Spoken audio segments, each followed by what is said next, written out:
नमस्कार, बहुत बहुत स्वागत है आप सभी का डीडी न्यूज के इस खास कार्यक्रम इस वक्त में। मैं हूं निखिल सिंह और क्या है इस वक्त की बड़ी खबरें जिनके बारे में विस्तार से जानने समझने को लेकर आपके मन में जिज्ञासा है।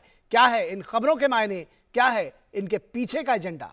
अगले 1 घंटे में हम बात करेंगे कुछ ऐसी ही बड़ी खबरों की जिस पर चर्चा जरूरी है। इस चर्चा में जुड़ेंगे अपने संवाददाताओं से और विशेषज्ञ मेहमानों से भी।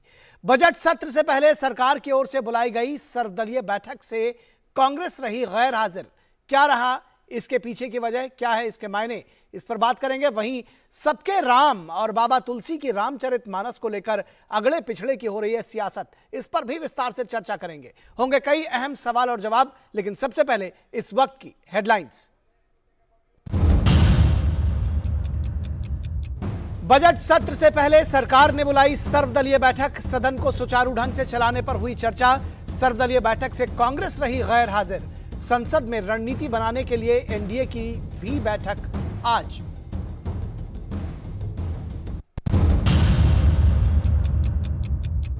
कृषि मंत्री नरेंद्र सिंह तोमर ने की किसानों से मौजूदा हालात और चुनौतियों को समझने की अपील। कहा सरकारी योजनाओं और तकनीकों से जुड़कर खेती से फायदा लें किसान, उनके कल्याण के लिए प्रतिबद्ध है मोदी सरकार।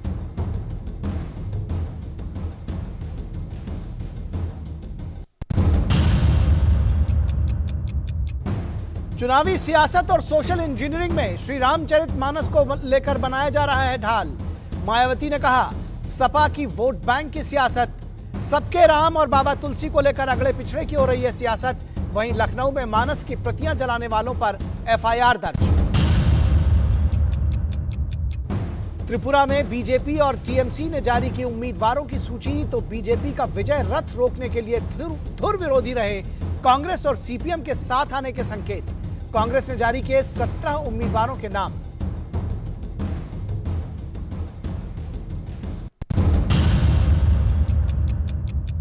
और चंडीगढ़ में G20 अंतर्राष्ट्रीय वित्तीय संरचना कार्य समूह की बैठक जारी। उद्घाटन सत्र में केंद्रीय मंत्री नरेंद्र सिंह तोमर ने वैश्विक चुनौतियों के समाधान के लिए विचार विमर्श को बताया जरूरी।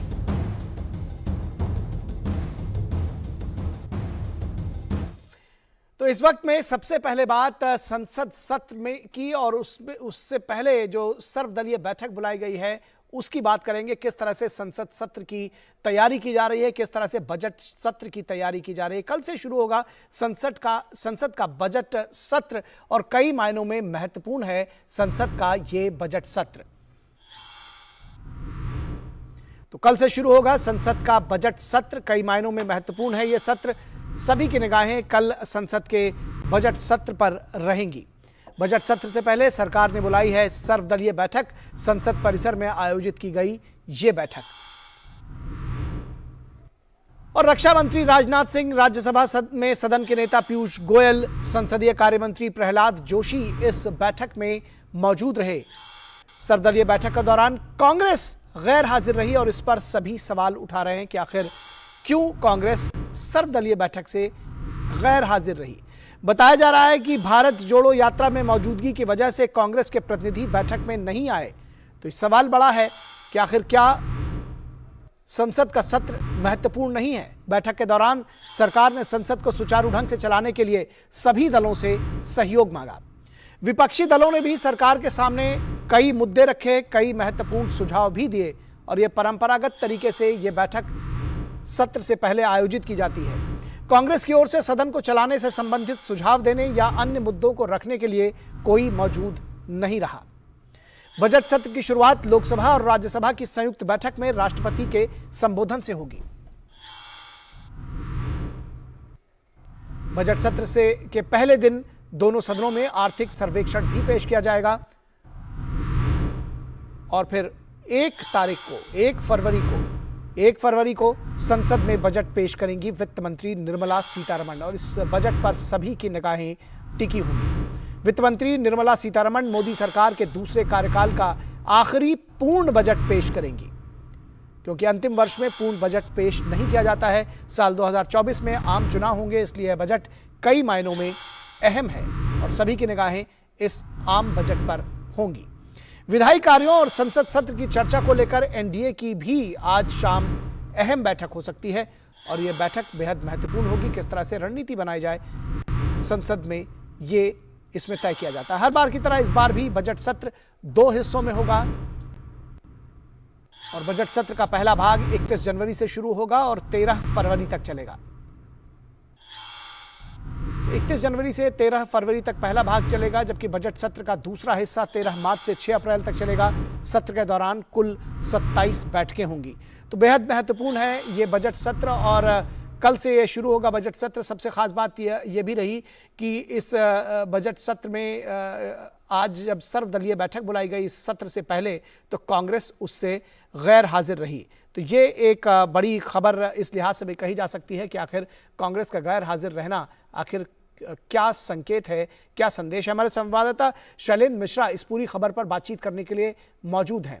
सर्वदलीय बैठक की बात करें उससे पहले जो कांग्रेस की गैर हाजिरी रही है उसके बारे में आप जानकारी दें, क्योंकि ये एक परंपरागत तरीका है कि सत्र से पहले सर्वदलीय बैठक होती है, तमाम सारे मुद्दों पर बातचीत होती है सभी दलों के बीच में, और किस तरह से सदन को सुचारू रूप से चलाना है ये सभी दल, सरकार और जो बाकी दल हैं वो बैठकर तय करते हैं। और ऐसे में कांग्रेस का गैर हाजिर रहना क्या बताता है? जी देखिए, निश्चित तौर पर हम जानते हैं कि सत्र से पहले इस तरह की बैठकें होती है, उसमें तमाम दलों को, विपक्षी दलों को, जो प्रो लीडर्स हैं उनको मौका दिया जाता है, उनसे कहा जाता है, अनुरोध किया जाता है कि वो बैठक में आए, जिन मुद्दों को उठाना चाहते हैं सत्र के दौरान उस पर चर्चा हो, सरकार अपने विधायी एजेंडे को औपचारिक तौर पर सामने रखती है।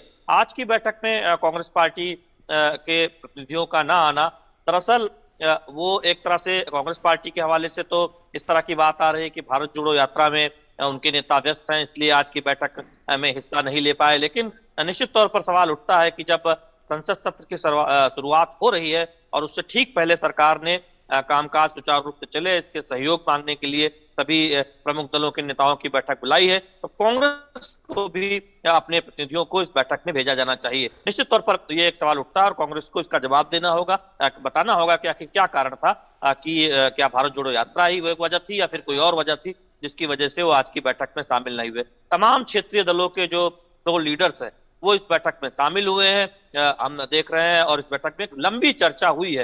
ये बैठक अब खत्म हो रही है, तकरीबन 12 बजे ये बैठक शुरू हुई थी और 2 बजे 2 घंटे तक ये बैठक चली है। इसमें सरकार की तरफ से जो उनका एजेंडा है, विधायी एजेंडा, उसकी पूरी व्यापक जानकारी दी गई है। विपक्षी दलों की तरफ से तमाम जो नेता हैं अलग अलग दलों के, उन्होंने जिन मुद्दों को सदन में उठाना चाहते हैं उस पर विस्तार से बातचीत हुई है। जो हमें बताया गया है कि सरकार ने कहा कि जिस भी मुद्दे पर वो चर्चा चाहते हैं, पहले जो अहम विधायी कामकाज है, जो महत्वपूर्ण कामकाज है वो निपट जाए, उसके बाद नियमों के तहत सरकार सभी प्रमुख मुद्दों पर चर्चा को तैयार है। लेकिन निश्चित तौर पर कांग्रेस पार्टी के प्रतिनिधियों का ना आना, साथ ही साथ कुछ अन्य छोटे दल, समाजवादी पार्टी और बहुजन समाज पार्टी की तरफ से भी कोई नहीं आया है, ऐसा कहा जा रहा है। तो निश्चित तौर पर इन दलों के नेताओं को सोचना होगा कि इतनी महत्वपूर्ण बैठक में वो क्यों शामिल नहीं हुए।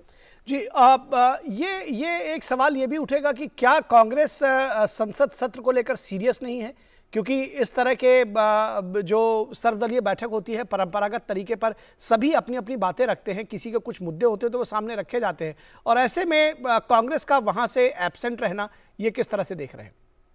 देखिए, सवाल तो पूछे जाएंगे कि लोकसभा या राज्यसभा से जो नेता हैं कांग्रेस पार्टी के, वो आखिर बैठक में क्यों नहीं आए।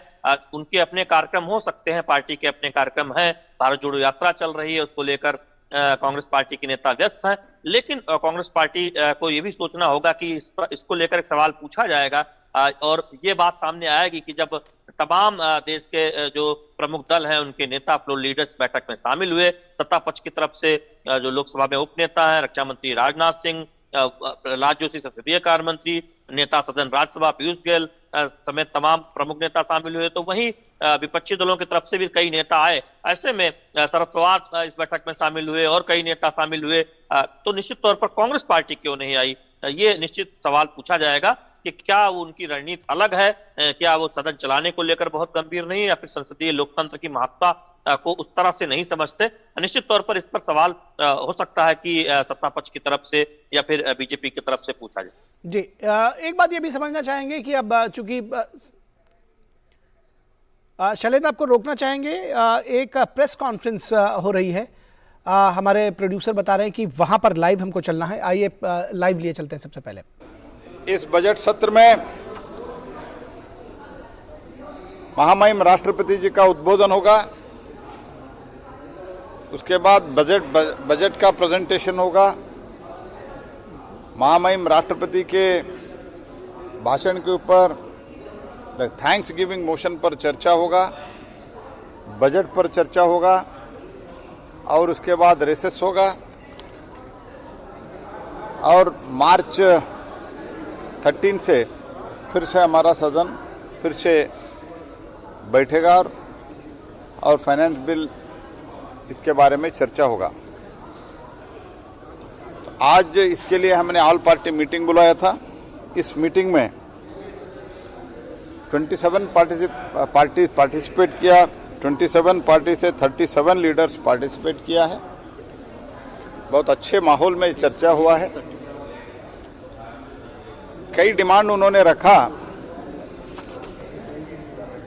तो सरकार की तरफ से हमने तो कहा है, तो लास्ट टाइम भी हमने चर्चा की थी, जो शॉर्ट ड्यूरेशन डिस्कशन के बारे में उनका मांग था अपोजिशन का, और लास्ट टाइम भी जो विंटर सत्र अभी चला उसमें भी हमने short duration discussion, 2 short duration discussion और सप्लीमेंट्री डिमांड्स ऑन ग्रांट्स पे ऊपर अपोजिशन के साथ चर्चा करके ही 12-13 घंटा हमने चर्चा की थी। उसमें सब विषय आ सकते हैं। अप्रोप्रिएशन बिल था, यही हमने उधर भी क्लैरिफिकेशन दिया है, इधर भी हम क्लैरिफिकेशन देने का कोशिश कर रहे हैं और ऐसे ही इस बार भी हम चर्चा के लिए तैयार है। There is absolutely no issue as far as discussing any issue under the rules and procedures permitted by the chair. Overall, in a good atmosphere, meeting went on well, and I seek the cooperation of all the opposition. And since government is ready for any discussion, I seek the cooperation for run the house smoothly. Congress party का मैं पहले clarify करता हूँ। Congress party के उन्होंने एक letter लिखा, Congress party के नेता ने एक लेटर लिखा है, they are stuck in the Jammu Kashmir for weather issues, some flights have been cancelled, this is what is informed to us, and they have also written letter, and the representative of the Congress party would, in his letter he has said that tomorrow he will come and see me personally, means they want to apprise their issues to me and I will definitely meet them. नहीं, ऐसे बहुत मांग किए हैं, सब मांग के लिए चर्चा होंगे और सरकार जो कुछ भी उनका मांग है हम चर्चा करेंगे, चर्चा करके निर्णय करेंगे। नहीं, बहुत चर्चा उन्होंने मांगा है, लेकिन सब चर्चा रूल्स एंड प्रोसीजर के आधार पर हम चर्चा जब आता है हम करेंगे। सर, नई बिल्डिंग में पार्लियामेंट लगेगी ना? अभी जो बिल्डिंग है उस बिल्डिंग में हमारा सत्र चलेगा। सर, सपा का कोई था समाजवादी पार्टी का? समाजवादी पार्टी का नहीं है। धन्यवाद।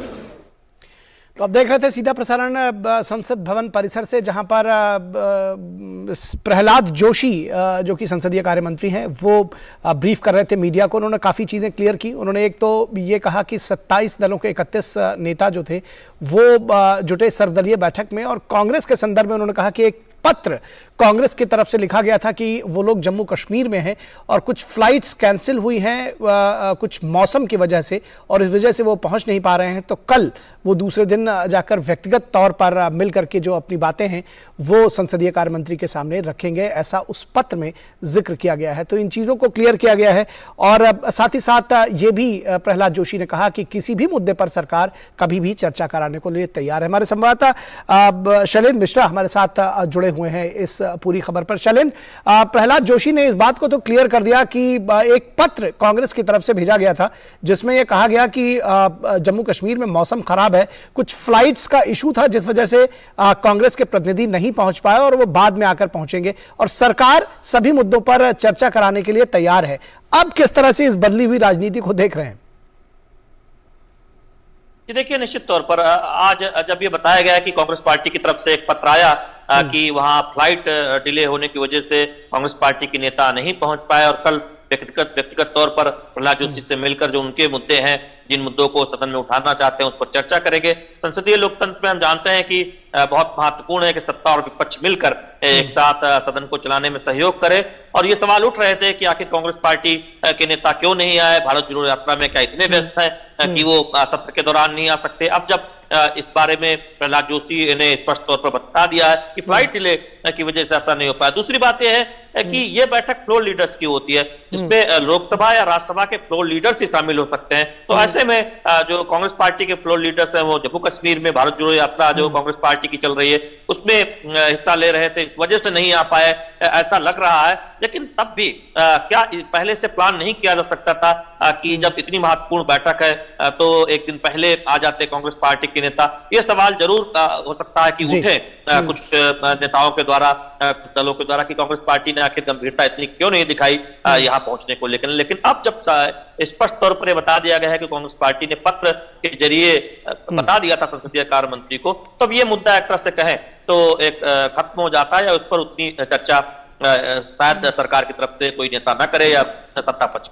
जी जी जी, निश्चित तौर पर। और सभी मुद्दों पर बातचीत करने के लिए, चाहे वो शॉर्ट ड्यूरेशन चर्चा हो या किसी भी तरह की जो नियमों के अनुकूल होगी और जो पीठ अलाउ करेगी, उस पर चर्चा करने की भी बात कही है सरकार की तरफ से। बिल्कुल स्पष्ट तौर पर यह कहा गया है कि नियमों के मुताबिक जिन भी विषयों पर चर्चा के लिए सहमति बनती है, सरकार चर्चा के लिए तैयार है। और दूसरी बात स्पष्ट तौर पर यह कही गई है कि पिछले सत्र के दौरान भी ये देखने को मिला था कि चर्चा हुई थी, शॉर्ट ड्यूरेशन डिस्कशन जो मांग की गई है उस पर चर्चा हुई थी। इस बार भी अगर समय मिलता है तो चर्चा होगी। तो यानी सरकार ने संकेत दिए हैं कि आप सहयोग कीजिए, सभी दलों से सहयोग मांगा है, और चर्चा जिस भी विषय पर नियम के तहत लोकसभा अध्यक्ष या राज्यसभा के सभापति तय करते हैं उस पर सरकार को कोई दिक्कत नहीं। जी चलिए, बहुत शुक्रिया इस तमाम बातचीत और जानकारी के लिए।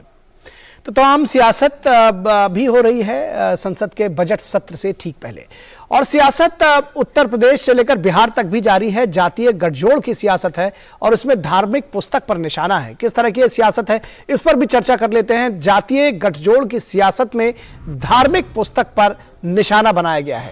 समाजवादी पार्टी के नेता स्वामी प्रसाद मौर्य की रामचरितमानस पर विवादित टिप्पणी के बाद उन्हें समाजवादी पार्टी में महासचिव बनाया गया, दरअसल राष्ट्रीय महासचिव बनाया गया है। अखिलेश यादव हालांकि सफाई दे रहे हैं कि राम और रामचरितमानस के खिलाफ कोई नहीं है, लेकिन दरअसल ऐसा दिख नहीं रहा है। उधर बसपा सुप्रीमो मायावती ने रामचरितमानस की प्रतियां जलाने पर सख्त ऐतराज जताया है।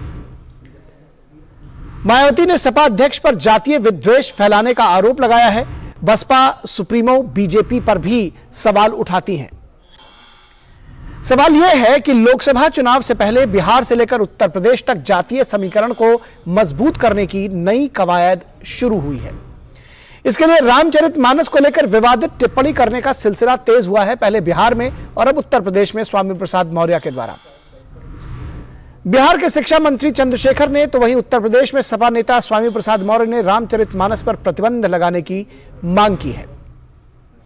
रामचरितमानस पर प्रतिबंध लगाने की मांग करके ये नेता दरअसल फेक नैरेटिव खड़ा करने की कोशिश कर रहे हैं। इस तरह के सवाल उठाए जा रहे हैं कि क्या ये फेक नैरेटिव खड़ा करने की कोशिश कर रहे हैं, समाज को बांटने की कोशिश कर रहे हैं। सबसे बड़ा सवाल यह है कि सपा अध्यक्ष विधानसभा चुनाव में परशुराम जी की मूर्ति की जगह जगह अनावरण करते घूम रहे थे और दिख रहे थे, और आज उनकी पार्टी के लोग जगह जगह बाबा तुलसी की रचना को अपमानित कर रहे हैं। तो ये कैसे, जो डिफरेंस है वो कैसे दिख रहा है? सबके राम की भावना और अयोध्या में भव्य राम मंदिर की आभा में सर्व समाज एक दूसरे के करीब आया है।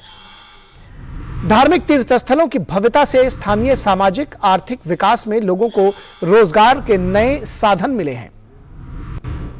जाहिर है सबका साथ सबका विकास के दर्शन ने जातिवादी राजनीति के लिए अब फॉर्मूला से अलग सोचने पर मजबूर किया है कि अब फॉर्मूला की राजनीति नहीं चलेगी, अब कुछ अलग सोचना होगा। और ऐसे में स्वामी प्रसाद मौर्य की रामचरितमानस पर टिप्पणी क्या कुछ दर्शाती है, क्या कुछ है, इस पर भी बात कर लेते हैं। आइए देखते हैं सबसे पहले कि इसको लेकर मायावती ने कुछ ट्वीट किए हैं। क्या कुछ ट्वीट किया है ये देखते हैं। दरअसल सीरीज ऑफ ट्वीट्स किए, उनमें से हम कुछ ट्वीट्स आपको दिखा रहे हैं। रामचरितमानस के विरुद्ध सपा नेता की टिप्पणी पर उठे विवाद और फिर उसे लेकर भाजपा की प्रतिक्रियाओं के बावजूद इसमें दोनों पार्टियों की मिलीभगत है ताकि आगामी चुनावों को जनता के ज्वलंत मुद्दों के बजाय हिंदू मुस्लिम का उन्माद देखने को मिल सके।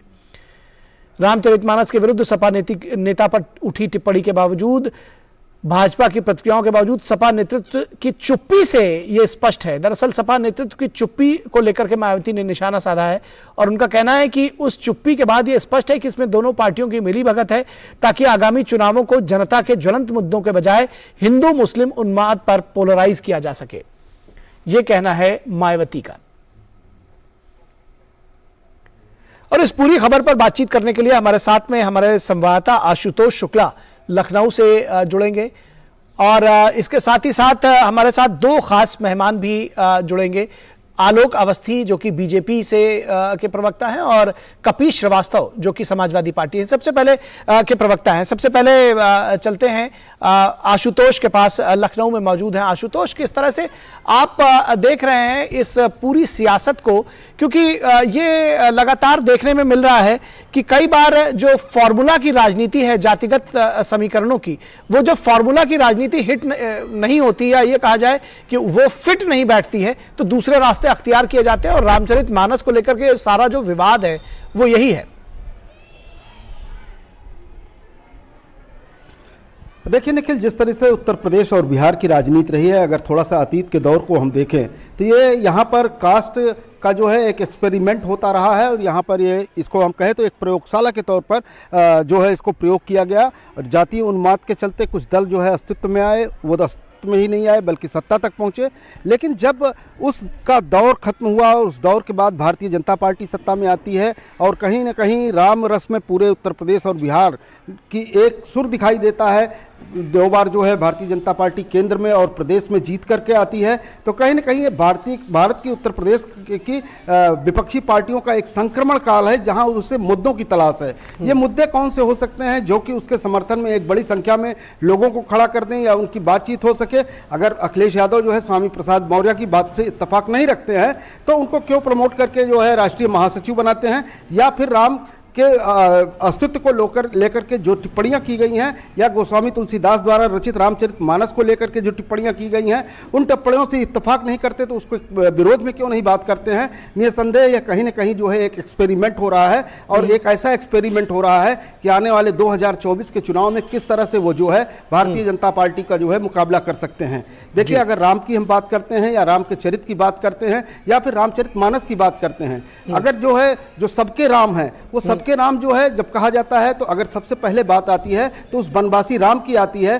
जो दलित जातियों के लिए होते हैं, जो पिछड़ों के लिए होते हैं, जो किसी राजा महाराजा से जो है संबंध नहीं बनाते हैं। 14 वर्ष के वनवास में उन्होंने जो है सिर्फ जो है उन आदिवासी जातियों को ऊपर लाने का काम किया, सबरे के जूठे बेर खाए। और उस राम के चरित्र को अगर कटघरे में खड़ा किया जाता है तो निश्चित रूप से स्वामी प्रसाद मौर्य हों या रामचरितमानस की आलोचना करने वाले जो भी लोग हों, उनको इस बात पर सोचना चाहिए कि जिस भगवान राम ने जो है समाज की समरसता के लिए काम किया, और भगवान राम जो है कोई राजा राम नहीं हुए बल्कि मर्यादा पुरुषोत्तम इसलिए कहलाए कि उन्होंने समाज की समरसता के लिए काम किया था, समाज को जोड़ने का काम किया था। अगर हम तुलसीदास की ही बात कर ले निखिल, तो कहा कि दैहिक दैविक भौतिक तापा राम राज नहीं काहू ने व्यापा। वो दैहिक दैविक ताप को जो है सबके लिए हरा था राम ने। और अगर उन राम का अनुसरण करके कोई राज्य चलता है, कोई केंद्र चलता है, कोई सरकार चलती है, कोई पार्टी चलती है, तो उसके विरोध में इस स्तर पर जाकर के ये राजनीति कहीं न कहीं जो है उसकी राजनीतिक प्रतिद्वंदिता में उसके विक्षोभ को दिखाती है। जब मुद्दों का अभाव होता है तो किस तरह से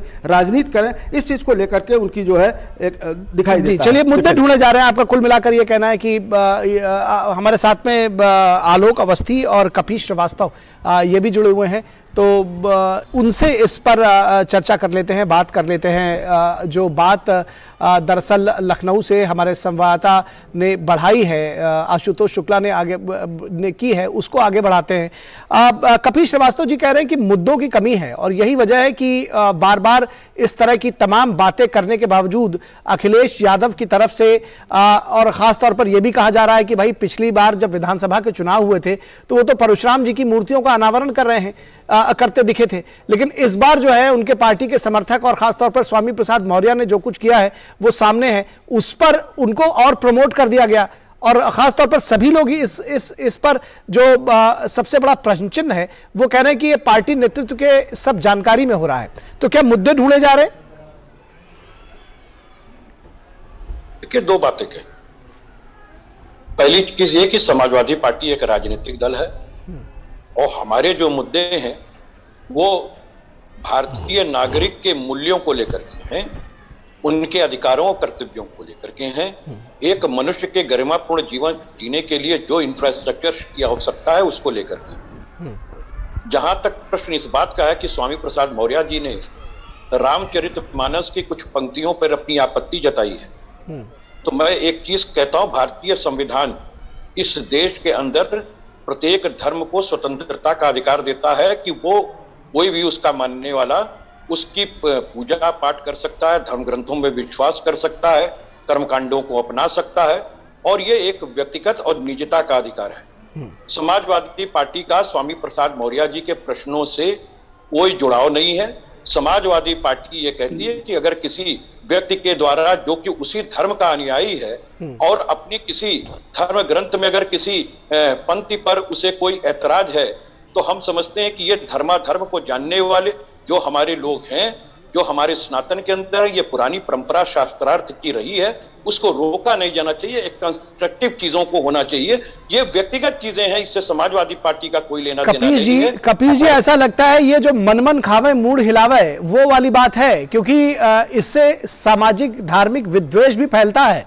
ये उनकी निजी बात हो सकती है, लेकिन निजी बात जब वो अपने परिवार में करें, अपने लोगों से करें और स्वयं से करें, तब वो निजी है। लेकिन अगर इससे दूसरों की धार्मिक भावनाओं को ठेस पहुंचती है और खासतौर पर इससे अगर जातीय धार्मिक विद्वेष फैलता है समाज में, तो उनके ऊपर भी मुकदमा कायम हुआ है। इसीलिए तो समाजवादी पार्टी ये कहे कि ये उनका मुद्दा है, हम इसको नहीं जानते, ऐसा नहीं हो सकता, क्योंकि ये भी बात सब लोग समझ रहे हैं कि दरअसल टारगेट रामचरितमानस या श्री राम या गोस्वामी तुलसीदास नहीं, बल्कि टारगेट वोट बैंक है।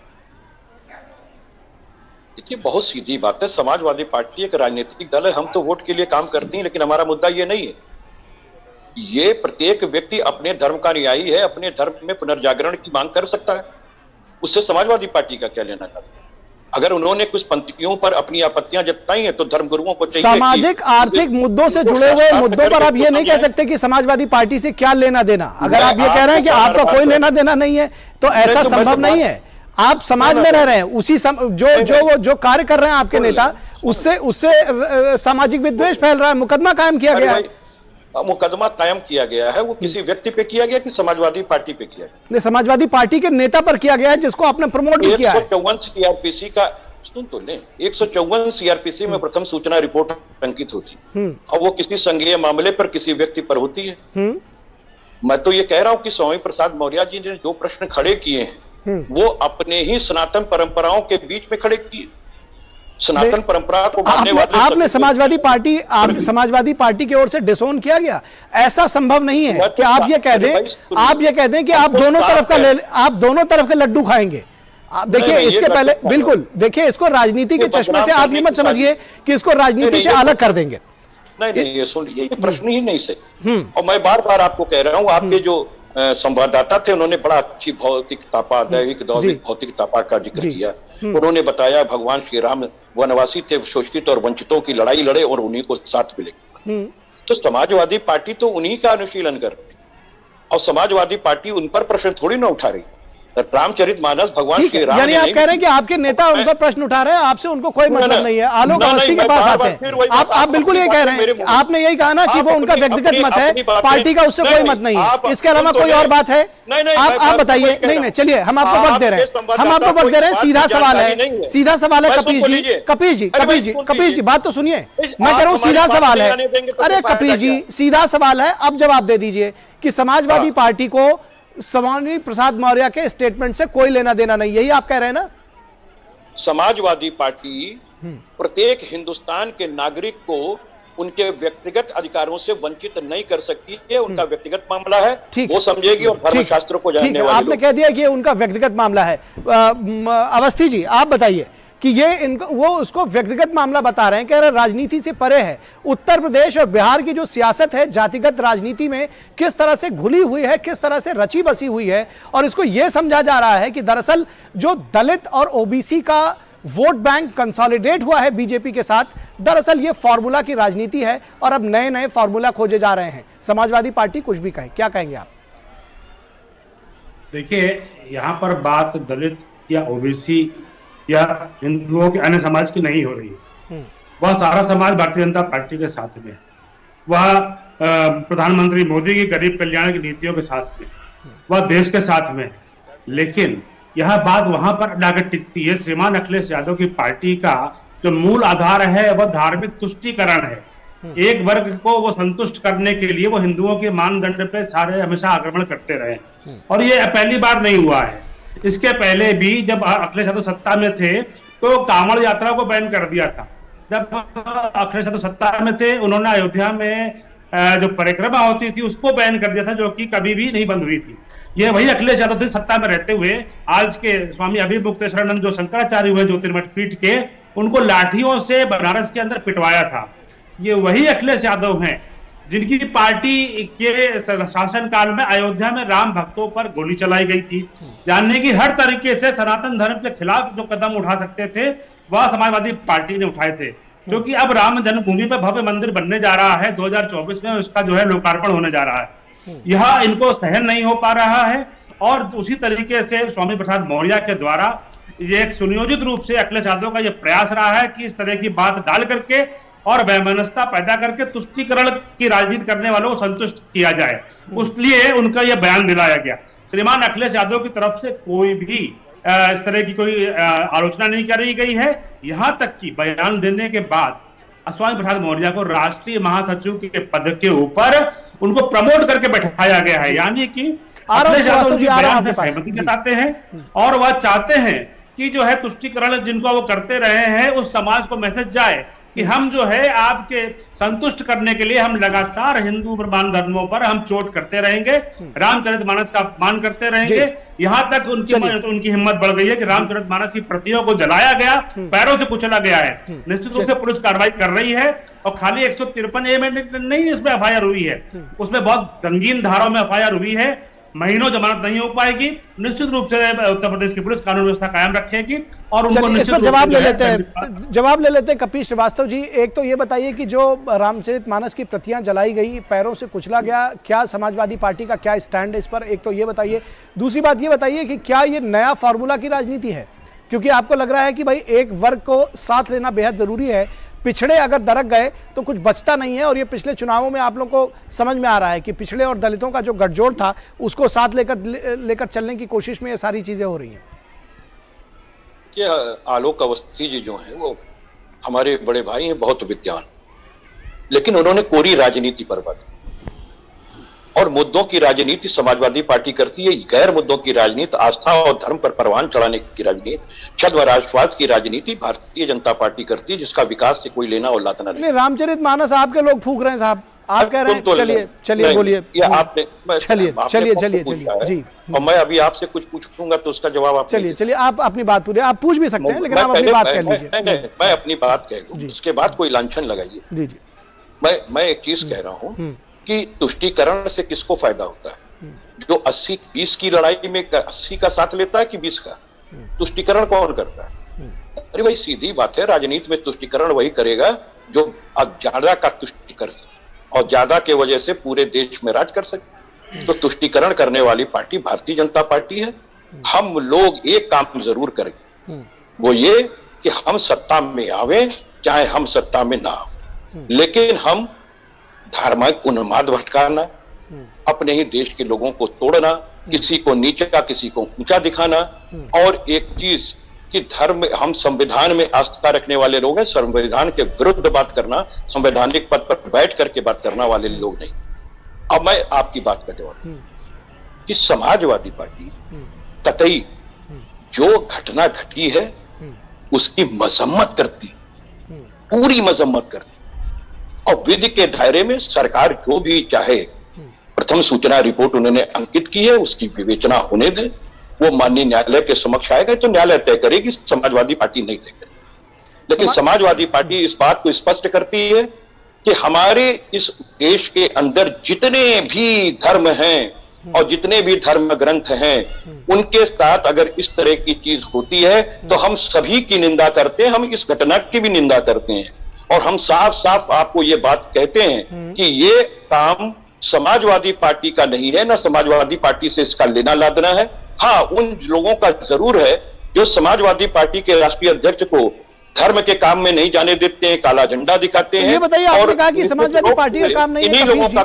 कपीश जी, आपने कहा समाजवादी पार्टी का काम नहीं है, आप इसकी मजम्मत करते हैं, अच्छी बात है। तो क्या आप अपने जो नेता हैं स्वामी प्रसाद मौर्य, उनके लिए भी कुछ कहेंगे, आप उनको भी समझाएंगे? क्योंकि देखिए, आपका मत कुछ भी हो सकता है, लेकिन आप दूसरे के मत को आप पैरों तले कुचलें, ये इससे धार्मिक भावनाएं आहत होती है, बात आप भी भली भांति समझ रहे हैं। तो कम से कम अपने नेता को, इतने बड़े नेता हैं, आपने उनको राष्ट्रीय महासचिव बनाया है, तो ये तो समझाएंगे कि भाई दूसरों की भावनाओं का भी ध्यान रखें।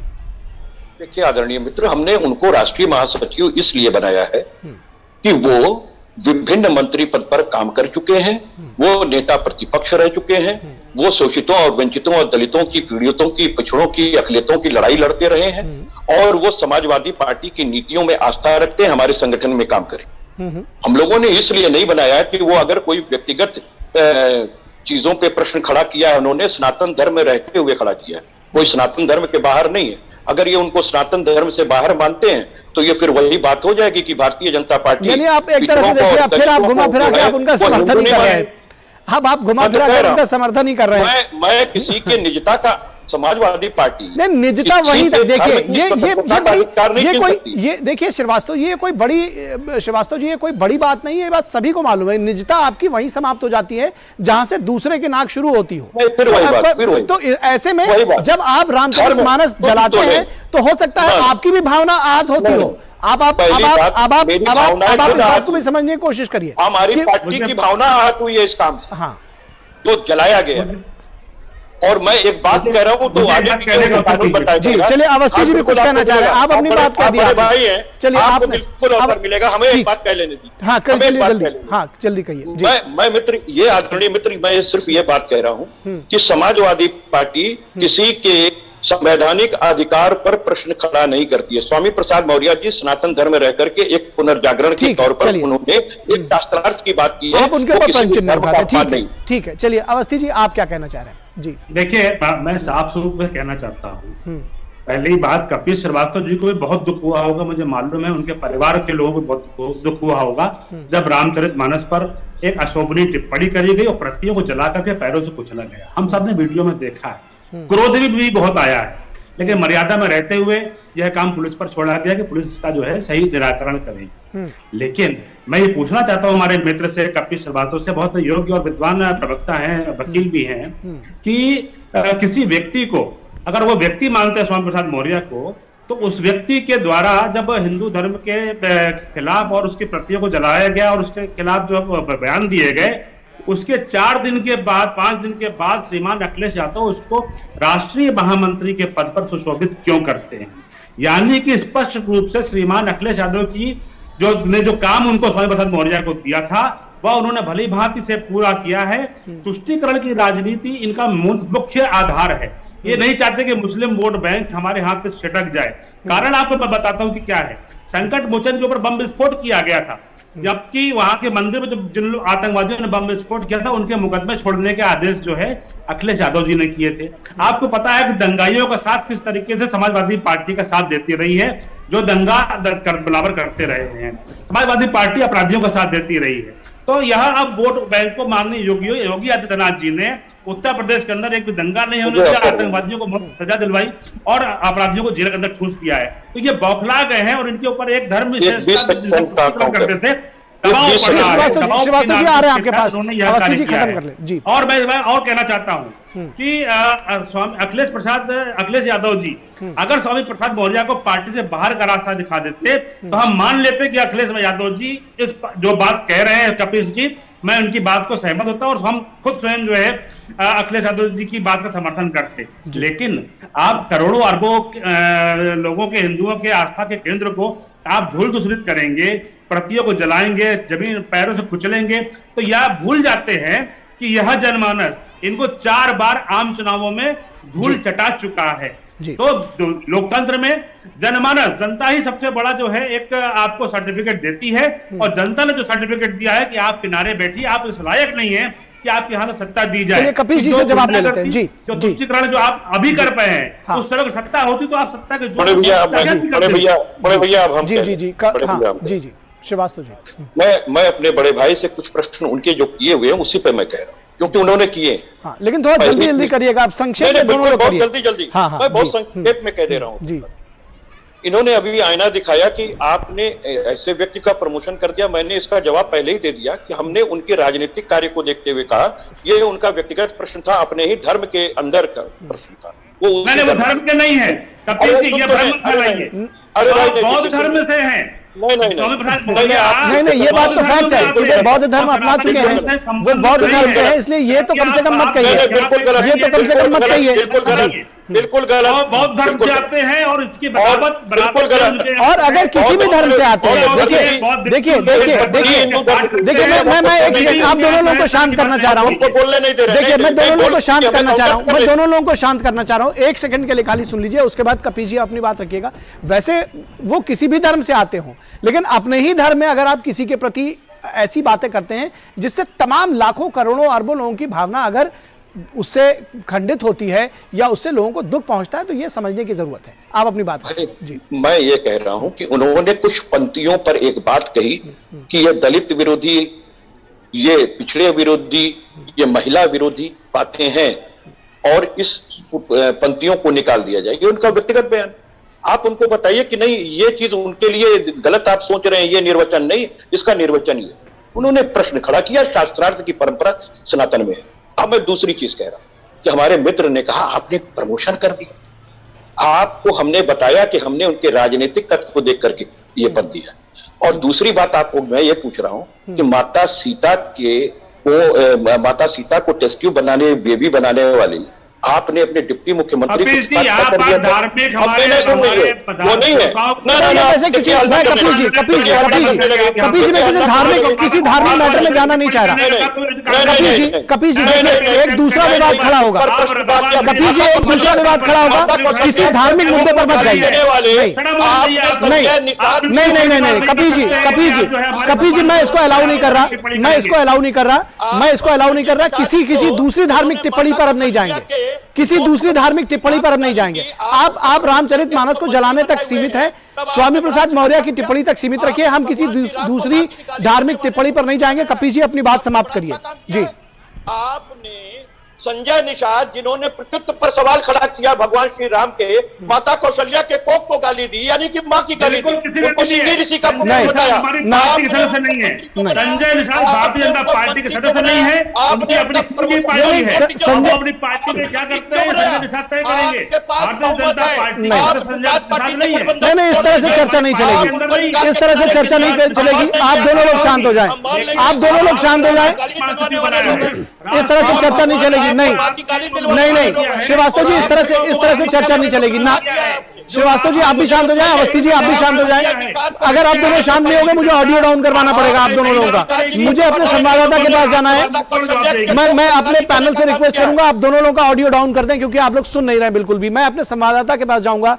आशुतोष आपसे समझना चाहेंगे कि विधि सम्मत अब क्या कार्रवाई इस पर की जाएगी और क्या कुछ पुलिस अभी तक कर रही है।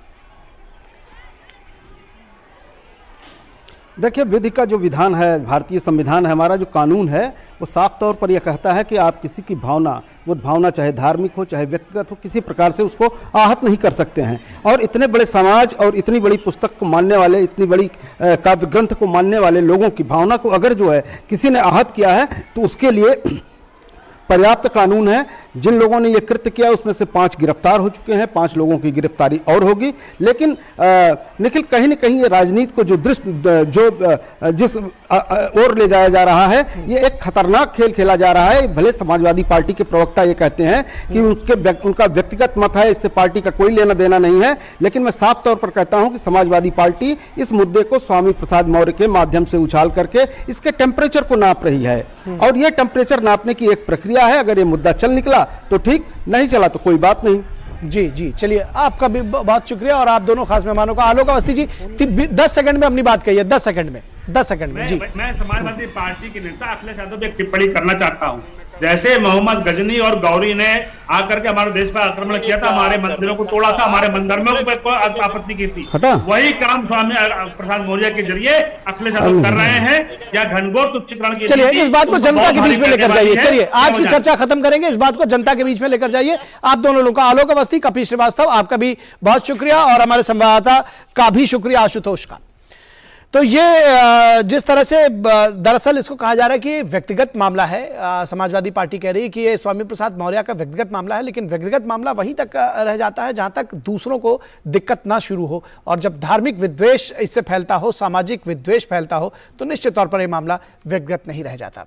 फिलहाल अगली खबर की ओर रुख करते हैं। अगली खबर भारत जोड़ो यात्रा के समापन से जुड़ी हुई है, जिसको कन्याकुमारी से कश्मीर तक राहुल गांधी की यात्रा पूरी हुई है और कश्मीर में इस यात्रा का समापन किया गया है। कन्याकुमारी से कश्मीर तक राहुल गांधी की यात्रा आज शेरे कश्मीर स्टेडियम की सभा के साथ संपन्न हो जाएगी। वर्षों बाद कश्मीर में कांग्रेस के किसी बड़े नेता ने जनसभा का आयोजन किया है, जिसमें पार्टी अध्यक्ष मल्लिकार्जुन खड़गे ने 23 विपक्षी नेताओं को आमंत्रित किया था। मिशन 2024 के लिए गठबंधन की रूपरेखा तय करने के लिए बीजू जनता दल, टीआरएस, जगनमोहन रेड्डी की पार्टी सहित अन्य दलों से पार्टी ने किनारा कर लिया था। इन लोगों को निमंत्रण नहीं दिया गया था और 23 दलों को निमंत्रित किया था। वहीं कांग्रेस के आमंत्रण पर जेडीयू ने मना कर दिया आने से, तो बाकी विपक्षी दलों ने चुप्पी साध दी। इसमें सपा बसपा जैसे दल उन्होंने जवाब नहीं दिया। जम्मू कश्मीर के मौजूदा सियासत में गुपकार अलायंस के नेता उमर अब्दुल्ला और महबूबा मुफ्ती ने भारत जोड़ो यात्रा में शिरकत की, लेकिन कांग्रेस ने विशेष राज्य के दर्जा के सवाल पर चुप्पी साध ली है, क्योंकि यह समझने की जरूरत है कि जो गुपकार अलायंस के बाकी दोनों पार्टनर्स हैं उनका क्या स्टैंड है 370 पर। बीजेपी नेता राज्यवर्धन सिंह राठौर ने लाल चौक पर झंडा फहराने और अमन के माहौल में जनसभा करने को लेकर राहुल गांधी को धन्यवाद देने को कहा है कि वो बीजेपी को और सरकार को धन्यवाद दें। भारत जोड़ो यात्रा को पार्टी मौजूदा चुनाव में गेम चेंजर मानती है, लेकिन लगातार पार्टी छोड़ रहे नेताओं ने इस उत्साह को फीका कर दिया है। लोकसभा में कांग्रेस के 52 सांसद हैं तो राज्यसभा में 31, वहीं 17 राज्यों में कांग्रेस पार्टी के एक भी सांसद नहीं है। लोकसभा में कांग्रेस के 52 सांसद हैं तो राज्यसभा में 31, 17 राज्यों में कांग्रेस के एक भी सांसद नहीं है।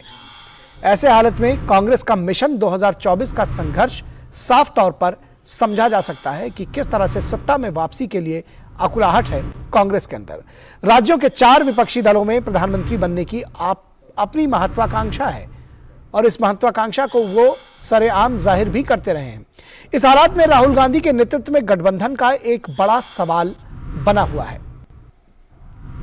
तो एक बड़ा सवाल बना हुआ है गठबंधन को लेकर के किस तरह से राहुल गांधी को प्रोजेक्ट किया जाए और किस तरह से ये भारत जोड़ो यात्रा दरअसल राहुल गांधी को कहीं ना कहीं स्टैब्लिश करने के लिए ये दिखाई जा रही है, ऐसा जो सियासी दल है वो कहते हैं। हमारे संपादकीय सलाहकार विनोद मिश्रा इस पूरी खबर पर बातचीत करने के लिए हमारे साथ जुड़े हुए हैं। विनोद जी, आप हमारे साथ जुड़े हुए हैं? जी विनोद जी, आपसे जानना समझना चाहेंगे कि ये जो आज यात्रा समाप्त हुई, गुपकार अलायंस इसमें साथ में जुड़ रहा है, तो कांग्रेस को कम से कम अपनी चीजें जो है वो क्लियर करनी चाहिए। और दूसरा सवाल ये भी है कि तमाम विपक्षी दलों को साथ लेकर चलने की कोशिश कर रही है कांग्रेस, लेकिन विपक्षी दल साथ आ नहीं रहे हैं। लेकिन ये हम लोग काफी दिनों से, पिछले 3-4 महीने से ये भारत जोड़ो यात्रा का कवर करते रहे हैं और ये जो है भारत जोड़ो यात्रा जो कन्याकुमारी से कश्मीर तक की यात्रा जो है उसका आज समापन है। जैसा कि समापन के समारोह में जो राहुल गांधी बोल रहे थे तो उन्होंने कहा कि ये यात्रा जो है वो कांग्रेस के लिए यात्रा नहीं थी और उन्होंने साफ साफ कहा कि हमारा जो उद्देश्य था वो कोई पॉलिटिकल भी नहीं था। तो अब ये है कि सबसे बड़ा सवाल तो कांग्रेस के लिए ये है कि कांग्रेस पार्टी ने जो इतने जोर शोर से इस बात को राहुल गांधी की यात्रा बनाई थी, उनको रिलॉन्च करने की कोशिश की थी, तो आखिर ये यात्रा के अंतिम समय में राहुल गांधी को क्यों कहना पड़ा कि ये राहुल गांधी की यात्रा नहीं थी, ये कांग्रेस की यात्रा नहीं थी और इस यात्रा में हमारे कोई राजनीतिक मुद्दे नहीं थे। इससे बेहतर बड़ा ये सवाल है कि मल्लिकार्जुन खड़गे ने जब कांग्रेस की यही भारत जोड़ो यात्रा राहुल गांधी की दिल्ली पहुंची थी तो उस यात्रा में भी उन्होंने 22 पार्टियों को, विपक्ष की पार्टियों को उन्होंने इन्वाइट किया था, जो आपने उस समय में भी देखा कि उसमें सारी पार्टियों में खास करके सपा बसपा और दूसरी पार्टियों ने उनको इसका धन्यवाद देते हुए उस यात्रा में बात करने के लिए और शामिल करने के लिए, लेकिन कोई भी इसमें टर्न अप नहीं हुए थे। ठीक इसी तरह से आज ये जो कांग्रेस की भारत जोड़ो यात्रा का जो समापन समारोह है कश्मीर के कश्मीर स्टेडियम में, उस स्टेडियम के लिए भी लोग कांग्रेस पार्टी के अध्यक्ष की तरफ से 22 पार्टी के बड़े नेताओं को इनविटेशन भेजा था और उसमें यात्रा में सबको शामिल होने का न्योता था। तो मतलब साफ था कि मिशन 2024 के लिए ये यात्रा का जो ये खाना बनाया गया था, उसमें ये एक तरह से जो राजनीतिक पार्टियों का अपना होता है कि जो आप शामिल हुए तो राहुल गांधी के नेतृत्व में वो सारी पार्टियों के एक गठबंधन सामने में लाने का प्रोजेक्शन था और ये प्रोजेक्शन कम से कम मुझे नहीं लगता है कि आज के इस यात्रा के समापन समारोह में हुआ है। इसीलिए कांग्रेस के महासचिव जो कह रहे हैं कि ये भारत जोड़ो यात्रा का पार्ट 1 है, पार्ट 2 जो है यात्रा अभी बाकी है। जी, थोड़े दिन के बाद में कहा जी, हाँ, जी, 2 दिन के बाद जो है भारत जोड़ो यात्रा का पार्ट 2 हम सामने में दिखेंगे। लेकिन इस यात्रा के साथ ही आप देखिए कि 26 तारीख को रिपब्लिक डे के दिन में प्रियंका गांधी की तरफ से एक और यात्रा की शुरुआत हो गई है, जो हाथ से हाथ जोड़ो यात्रा की शुरुआत हुई है और उस यात्रा का जो खाका है उसमें बताया गया है कि ये पॉलिटिकल यात्रा है और मोदी गवर्नमेंट के खिलाफ में जो चार्जशीट लेके वो जनता के बीच में जाएगी, खास करके महिलाओं के बीच में प्रियंका गांधी जाएगी। तो अब ये है कि भारत जोड़ो यात्रा से इस देश को क्या मिला या कांग्रेस पार्टी को इस यात्रा से क्या बड़ा अचीवमेंट हुआ, ये आज के विमर्श का ये कर सकते हैं कि एक निष्कर्ष निकाला जा सकता है। एक बात और संक्षेप में आपसे जानना चाहेंगे कि जो लगातार विपक्षी दलों को जोड़ने की एक अकुलाहट कांग्रेस में दिखती रही, चाहे वो दिल्ली में रही हो, चाहे वो फिर अभी जब वो जम्मू कश्मीर में पहुंचे तब भी उनकी रही हो, और एक के बाद एक जो चिट्ठियां लिखने का सिलसिला है मल्लिकार्जुन खड़गे का, वो समाप्त नहीं हुआ, उसके पीछे का क्या वजह देख रहे हैं आप? देखिए, इसके पीछे के और पॉलिटिकल पार्टी की जो है महत्वाकांक्षा भी है निखिल, जो आप अपनी रिपोर्ट में बता रहे थे कि आज कांग्रेस 2014-2019 के बाद 2024 में कहां है। तो आज आप देखिए कि 2014-19 के बाद जो है कांग्रेस की स्थिति पार्लियामेंट में क्या है, तो 52 सीटें उनके पास लोकसभा में है और 31 सीटें उनकी राज्यसभा में है। कम से कम 17 ऐसे स्टेट हैं जहां स्टेट और यूनियन टेरिटरी आप कहिए कि जहां से कांग्रेस के एक भी रिप्रेजेंटेटिव नहीं है जी। 2 असेंबली को छोड़ दीजिए तो बाकी जगह पे उनकी सरकार नहीं है। तो आप इस तरह से जो कांग्रेस की स्थिति है, उस स्थिति में उनके नेतृत्व को, राहुल गांधी के नेतृत्व को कैसे मान ले। इसीलिए टीएमसी का अपना एक दावेदारी है कि टीएमसी भी आप एक राष्ट्रीय पार्टी है, अरविंद केजरीवाल भी अपने को राष्ट्रीय पार्टी कहते हैं, बीआरएस अपने आप को देखिए केसीआर ने एक अपनी पार्टी बीआरएस बना लिया है। तो इन सारी की अपनी अपनी महत्वाकांक्षा है कि प्रधानमंत्री के मटेरियल वो भी है जी। अब नीतीश कुमार को देखिए कि बिहार में वो भी यात्रा पे, समापन यात्रा पे निकले हुए हैं और वो यात्रा कहते हैं समाधान यात्रा पे निकले हैं और वो कह रहे हैं कि ये यात्रा हम बिहार से अब आगे पूरे देश में करेंगे जी जी जी। और नीतीश कुमार के जेडीयू जो है उन्हें बार बार पीएम मटेरियल बता रहे हैं। तो इतने पीएम के साथ सामने में जब पीएम मटेरियल सामने में हो तो फिर मल्लिकार्जुन खड़गे को, अपने राहुल गांधी को पीएम मटेरियल साबित करना और उसके नेतृत्व को लेके सारे विपक्ष के लीडरों को सामने में लाके उनको खड़ा करना, ये मुझे लगता है कि उनके लिए बड़ी चुनौती है, क्योंकि उनको पता है कि कांग्रेस का जो जनाधार है उससे कई बड़े जनाधार लगातार सिकुड़ रहा है और ये एक बड़ी चुनौती है। विनोद जी, निश्चित तौर पर इस चुनौती को कांग्रेस शायद सीधे सीधे कह नहीं रही है, लेकिन उसके मन में ये जरूर है इस चुनौती को स्वीकार करना होगा और तभी शायद वो आगे बढ़ सकते हैं। विनोद मिश्रा, बहुत शुक्रिया इस तमाम बातचीत और जानकारी के लिए, हमारे साथ जुड़ने के लिए। और अब बात करेंगे त्रिपुरा विधानसभा चुनाव 2023 की। वहां पर सियासत गर्म है, त्रिपुरा विधानसभा चुनावों को लेकर सियासत तेज हो चुकी है और एक के बाद एक जो राजनीतिक दल हैं वो अपने उम्मीदवारों की सूची जारी कर रहे हैं। त्रिपुरा विधानसभा चुनावों को लेकर तेज हुई सियासत, राजनीतिक दलों ने जारी की उम्मीदवारों की सूची। बीजेपी और टीएमसी ने जारी की अपने उम्मीदवारों की सूची, कांग्रेस ने भी इससे पहले अपने उम्मीदवारों की एक सूची जारी की है। तो बीजेपी, कांग्रेस और टीएमसी ने अपने उम्मीदवारों की सूची जारी की है। त्रिपुरा विधानसभा के आगामी चुनाव के लिए बीजेपी ने शनिवार को 48 उम्मीदवारों की पहली सूची जारी की और उसके बाद बीजेपी ने फिर दूसरी बार में 6 उम्मीदवारों की एक और सूची जारी की। कुल मिलाकर 48 और 6 यानी 54 उम्मीदवारों की सूची बीजेपी ने अब तक जारी कर दी है। त्रिपुरा के मुख्यमंत्री माणिक साहा को टाउन बोरदोवाली से भाजपा का प्रत्याशी बनाया गया है। तो मुख्यमंत्री माणिक साहा टाउन बोरदोवाली से बीजेपी के प्रत्याशी हैं। बीजेपी ने आम आदमी के बीच में यानी आम लोगों के बीच में काम करने वाले कार्यकर्ताओं को टिकट देने में तरजीह दी है। बीजेपी की पहली लिस्ट में 2 मुस्लिम उम्मीदवार और 11 महिलाएं भी शामिल हैं। 11 महिलाएं हैं, 2 मुस्लिम उम्मीदवार हैं बीजेपी की पहली लिस्ट में। इसके साथ ही साथ टीएमसी ने 22 उम्मीदवारों की पहली लिस्ट जारी की है। और वो भी अकेले इस बार चुनाव लड़ने के लिए चुनाव मैदान में है टीएमसी तृणमूल कांग्रेस। वहीं एक दूसरे के धुर विरोधी रहे सीपीएम और कांग्रेस में इस बार सीटों को लेकर तालमेल के संकेत मिल रहे हैं। लगातार दोनों दलों के बीच में बातचीत हो रही है। बड़ा सवाल यह है कि धुर विरोधी होते हुए भी सीपीएम और कांग्रेस क्यों आना चाहते हैं साथ और गठबंधन करने की ऐसी क्या मजबूरी है। 2018 में त्रिपुरा की 60 सीटों में से 59 सीटों पर चुनाव कराए गए थे। एक सीट पर प्रत्याशी की मृत्यु हो गई थी जिस वजह से चुनाव नहीं हो सके थे। तो 60 में से 59 सीटों पर चुनाव हुए थे जिसमें बीजेपी ने बम्पर जीत हासिल करते हुए 35 सीटों पर जीत दर्ज की थी। सीपीएम सिर्फ 16 सीटों पर सिमट गई थी। बीजेपी की सहयोगी party indigenous peoples front of Tripura ने 8 सीटों पर जीत का परचम लहराया था। तो एक कंफर्टेबल मेजॉरिटी, शानदार जीत बीजेपी और उसके सहयोगी दल ने की थी। त्रिपुरा में कभी बीजेपी का एक भी विधायक नहीं था, लेकिन उसने अपने शानदार प्रदर्शन से विरोधियों को चौंकाया था। त्रिपुरा चुनाव के लिए अधिसूचना 21 जनवरी को जारी हो गई है। आज नामांकन की अंतिम तारीख है, आज नामांकन का अंतिम दिन है। 60 विधानसभा सीटों के लिए 16 फरवरी को मतदान होना है। नतीजे 2 मार्च को घोषित होंगे। और इस पूरी खबर पर बातचीत करने के लिए हमारे साथ हमारे संवाददाता अगरतला से कुणाल शिंदे जुड़ रहे हैं। कुणाल, किस तरह से देखते हैं, खासतौर पर अगर हम बात करें जो राज्य में कहा जा रहा है कि सीपीएम और कांग्रेस कहीं ना कहीं गठबंधन करते हुए नजर आ रहे हैं, क्या कहेंगे आप? जी, आपने जैसे सही कहा कि कांग्रेस और सीपीएम एक दूसरे के साथ गठबंधन तो कर रहे हैं, पर देखने वाली बात काफी सरप्राइजिंग ये है कि सीपीएम 47 सीट्स पे लड़ रही है और कांग्रेस 13 सीट्स पर लड़ती है और 4 सीटों पर ये दोनों आमने सामने होंगे। तो एक तरह से अगर कहा जाए कि अलायंस तो कर रहे हैं पर आमने सामने भी आ रहे हैं, मतलब कहीं ना कहीं टकराव भी है इन दोनों के बीच, इन दो पार्टियों के बीच में। और आज जैसे आपने कहा कि नामांकन का आखिरी दिन है, आज सभी पार्टी के जो उम्मीदवार है अपनी पर्ची भर रहे हैं, मतलब नॉमिनेशन पेपर्स फाइल कर रहे हैं। अगरतला में जो राजधानी है त्रिपुरा की, यहाँ पे बहुत ज्यादा फेवरेट पिच अटेन किया है।